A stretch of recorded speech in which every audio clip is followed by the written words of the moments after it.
Welcome back. You're watching live from Paris on France 24. It's time now for Media Watch, and James Creedon is here for that. James, obviously a lot of reaction online today to the deaths of those two foreign journalists, one of which, of course, was the veteran war correspondent Marie Colvin.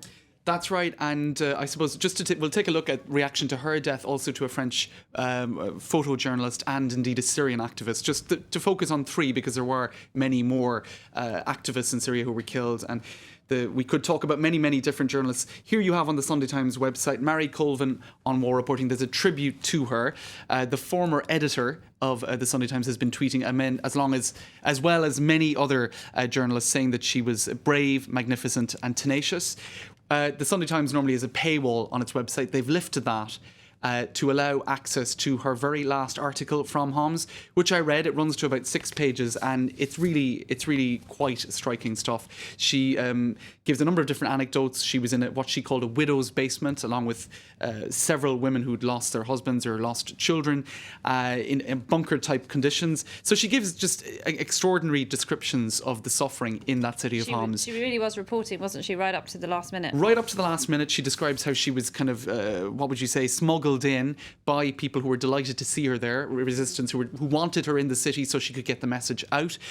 She describes the desperation of people who've had their homes shelled, and it really is worth reading. It runs to about 6 A4 pages if you print it out, and it shows the quality of journalism that she wrote. It's really quite extraordinary. Now, if you type her name into Twitter at the moment, you've got videos and tributes aplenty. But one video in particular I thought was worth showing. Now, the origins of which I'm not particularly sure, but she's talking to a group of students about being a war correspondent. Now, she lost her eye in Sri Lanka due to shrapnel, so she was addressing that, but also talking about the risks involved in being a war correspondent, and I suppose it's particularly chilling given what's happened. Many of you now must be asking yourselves, or is it worth the cost? And in lives, in pain, and it's not just for us, but also to families and friends. My answer then and now is that it is worth it, I believe. So those are my thoughts. To, I hope, what will be colleagues in the future. All right, a huge loss to the industry, Marie Colvin there. And as friends of hers have been saying online, she wouldn't have wanted us to just talk about her, and other people did die, not least, of course, a talented young French photographer. That's right. He'd been praised for his work already. Remy Ochlik, he died alongside her today, didn't he? That's right, and the French media, of course, have been focusing on his situation.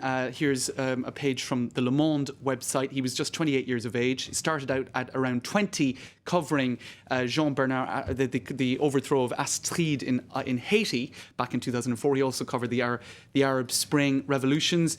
You can see here one tweet. This is actually linking to a photo that I saw in the bulletin, Laura. This particular guy, Antoine Meret, saying he spent 5 minutes looking at just one photo that this photojournalist had taken. And that is the photo, in fact. It was taken in Libya. And it's a pretty extraordinary photo, and all of the news media have been linking to various different photos that he took down through the years, and photos in Tunisia, photos in Libya and elsewhere. So yeah, pretty extraordinary stuff. And yes, and finally, and last but not least, Rami Al Saeed. Now, he was called by some journalists the eyes of Homs. He uploaded some 200 videos online. Let's take a look at some of the pictures that he uploaded, and many said, that he was one of the people who really brought the outside world into the city of Homs to see what was going on there. This is a video that was uploaded just yesterday, where he was speaking to camera. Others show scenes of, jubilation in the streets of Homs, or I suppose not jubilation, but people, I suppose, celebrating one moment or another. So he brought people into what was happening in the city of Homs. Now, while many are saying, some are speculating as to whether or not there was an effort on behalf of the Syrian regime to silence these journalists and these activists. Was it done on purpose? Now, one woman says yes, that is quite possibly the case. Her name is Basma Kudmani. She is a member of the Syrian National Council, or indeed the resistance or opposition. She's saying that, foreign journalists are, as far as she's concerned, being hunted out of the country so that the regime can accomplish its dirty work. Well, they were banned until recently, weren't they? And the regime then said that they were allowed to come in. And then, of course, we lost Gilles Jacquier not so long ago, right. Another French journalist who was killed in Homs. Right. And the situation is obviously extremely dangerous. But there are calls for an inquiry, aren't there? That's to right. I find suppose out it's just exactly what happened. striking that you have these two journalists that we've just spoken about who've been killed, foreign journalists, and several activists who were prominent in uploading videos and witness statements online. So I suppose that's what is causing some to speculate as to whether or not this was coordinated. We don't know for sure, but there is speculation about that. But one thing that is for sure, Laura, is even if some voices such as Rami Al Saeed have been silenced, you can see here so many other people uploading videos online. For example, this particular video here is by a football player for the city of Homs.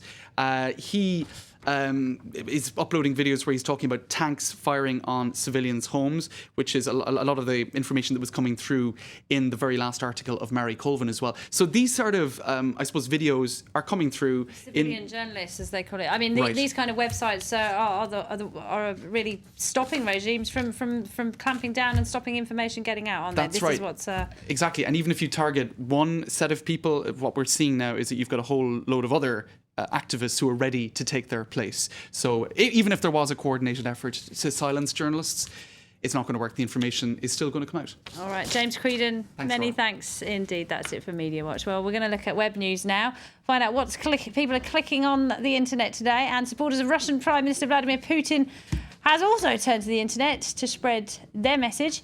First, though, another look at how Syrian activists are using humour as a weapon. The Syrian